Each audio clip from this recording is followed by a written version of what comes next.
How punctual frustration arrives. This was my life. Don't forget that. I won't ever have another. You can delay my burial until my heart breaks with this worry. But until then, I am a corpse. Don't say that others overcome this with your assistance and have become pious and holy. My corpse is trembling and seeks tomorrow and the following days, where you are never effective, when I feel your rough, brandishing hand root around through my insides when everyone else is sleeping. God, don't repeat that. Don't say a word to your holy patrons. I don't wish to go to your heaven. Just one more time before they bury me, allow me to have a flash of love in a dream.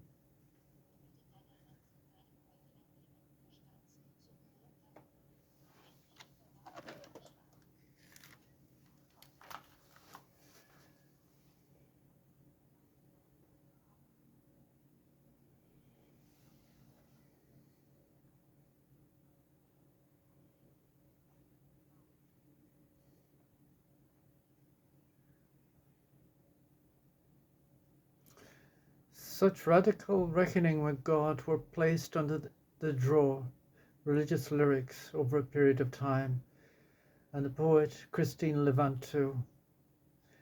That the poet was resisting her imposed doctrines had been overseen, or at least not attributed to her.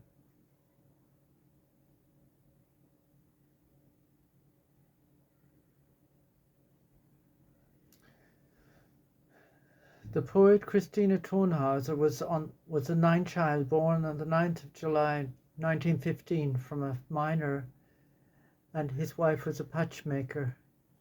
From her beginning she was accompanied by both severe poverty and constant bout of ill health. Since I left my mother's womb, I've never felt a sense of belonging.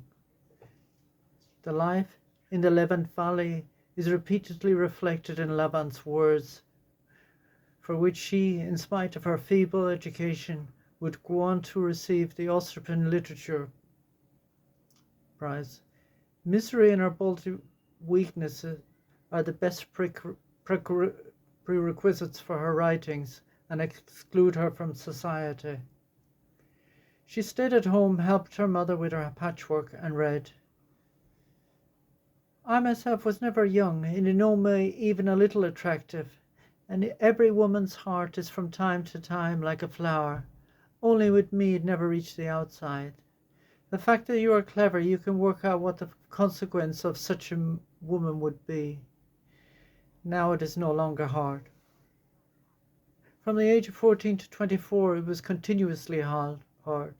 Now it seldom occurs, but when it does, it is more serious, stemming from a primeval feeling, from incurability, and from an all-encompassing isolation.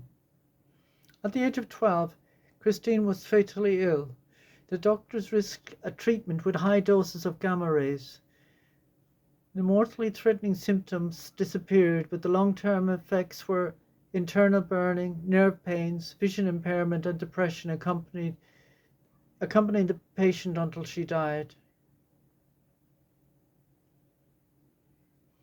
I am not afraid of that move.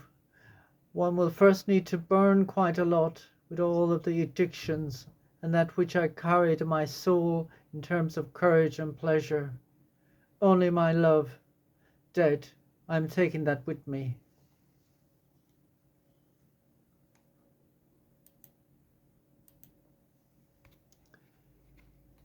My parents ran a store in St. Stephan, and working from us was Auntie Wettel,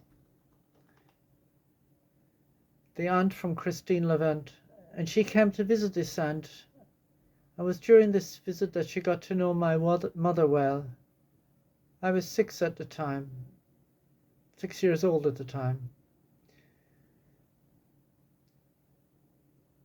A few years later, Lavant was long since married,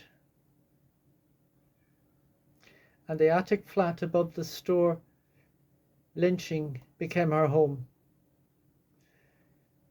She lived here for 23 years like a member of the family. The rest of the village kept their distance from the lady who was so different and who had given up her duty as housemaid in order to write.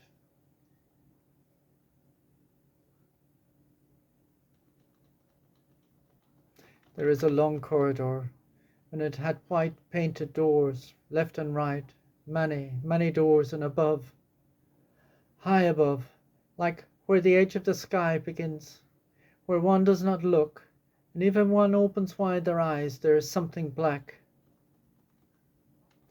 That which this black is something which one will only possibly learn when one dies, because then one knows all. In order not to go blind, the 9-year-old needed to undergo many years of treatment in the eye clinic in Klagenfurt. It was here she came into contact with the Dr. Grimm alias Porsche, who was possibly the first one who recognized and encouraged her as a poet. 20 years later, she would sing his praise in her first book, The Child. This is, of course, the intrinsic contents. You tend to get a bit of goosebumps when you take this in your hand.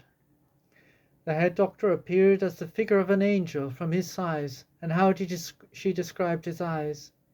In accordance, he glided through this infirmary. If any of the other children made fun of him, then this child, in spite of its weakness, and who appeared so poorly with bandages, without any physical presence, she rose and stepped passionately to defend her knight in shining armour, much to the amazement of the other children.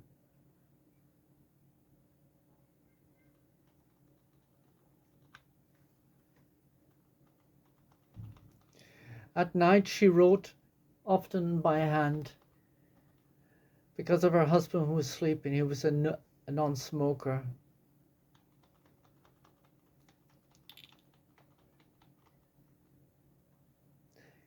Conversation, knowledge and inspiration was sought in the house of Wolfsburg, a few miles away, the People's Library. On the day that proper literature fell into her hands, she began to really exploit the resources at the library.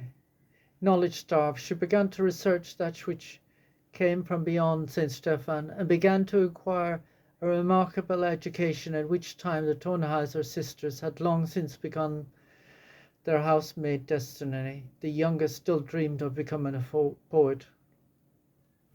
As a 17-year-old, she handed in a novel and poems to Karlsruhe publications. She was declined and destroyed all existing manuscripts. What followed was severe depression and a suicide attempt. In order not to spiral into mental illness, she checked into the Klagenfurt psychiatric hospital.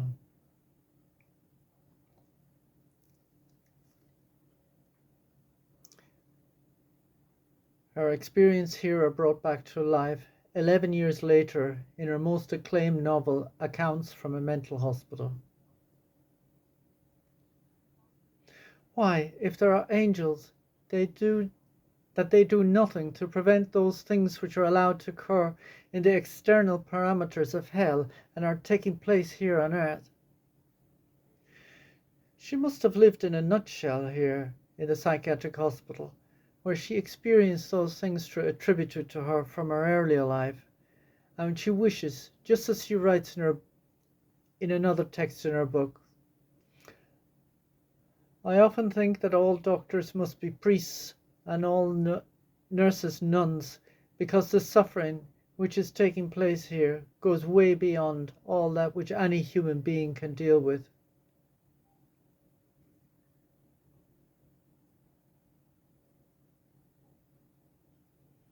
This is a thought which in the rest of our lives and in the works of Viktor Frankl also appears. When one sees the doctors as counselor and resists that only one is concerned about a physical body and not about their innermost living godly core. After a fellow patient suffered a breakdown, Lavant wrote, in order to appear calm, I need to behave as if it was attacking me, but to be honest, I would have preferred to have been able to view everything in detail. They shoved me into a bathroom where I got a conscientious fit of crying. In contrast to the rest of the patients, she is quite normal in her mind. What was she to do? She observed and reflected in accordance with the duty of a writer. When she was